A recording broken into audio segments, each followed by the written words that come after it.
उत्तर प्रदेश के प्रयागराज से एक दिल दहला देने वाली खबर सामने आई, जहां नैनी सेंट्रल जेल में तैनात एक जेल कर्मी का शव उसके किराए के कमरे में संदिग्ध हालात में मिला।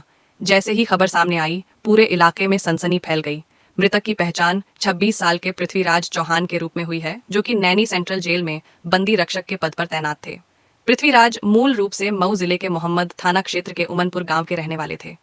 उनकी भर्ती साल 2021 में हुई थी और वह प्रयागराज के नैनी स्थित प्रयागपुरम इलाके में किराए के कमरे में अकेले रह रहे थे। जानकारी के मुताबिक घटना वाले दिन पृथ्वीराज अपनी ड्यूटी पूरी करने के बाद कमरे पर लौटे थे।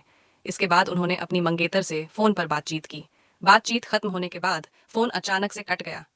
जब काफी देर तक पृथ्वीराज का फोन नहीं उठा तो उनकी मंगेतर को अनहोनी की आशंका हुई और उन्होंने इसकी जानकारी पृथ्वीराज के घर वालों को दी।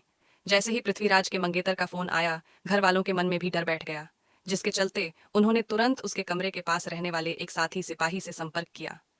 जब साथी सिपाही उनके कमरे पर पहुंचा और आवाज दी तो अंदर से कोई जवाब नहीं मिला। जिसके बाद उन्होंने कमरे की खिड़की से अंदर झांक कर देखा और वहां का जो मंजर था उसने सभी को अंदर तक झकझोर कर रख दिया। कमरे में पृथ्वीराज तो नहीं, संगीत थे, लेकिन मौजूद थी उनकी लाश। घटना की सूचना मिलते ही नैनी थाने की पुलिस और जिला प्रशासन मौके पर पहुंच गए। दरवाजा खोलकर शव को नीचे उतरवाया गया। हालांकि मौके से कोई भी नोट बरामद नहीं हुआ है, जिससे मामला और भी ज्यादा पेचीदा हो गया है। इस मामले की गुत्थी और ज्यादा उलझ गई है कि आखिर हुआ क्या था कमरे में। फिलहाल पुलिस ने शव को कब्जे में लेकर पोस्टमार्टम के लिए भेज दिया है। बताया जा रहा है कि कुछ महीने पहले ही पृथ्वीराज की सगाई हुई थी, जिससे घर में खुशियों का माहौल था। ऐसे में उनका यह कदम सभी के लिए चौंकाने वाला है। घर वाले इस घटना से पूरी तरीके से टूट चुके हैं और रो रो कर उनका बुरा हाल है। फिलहाल परिवार की ओर से किसी भी तरह का आरोप किसी पर भी नहीं लगाया गया है।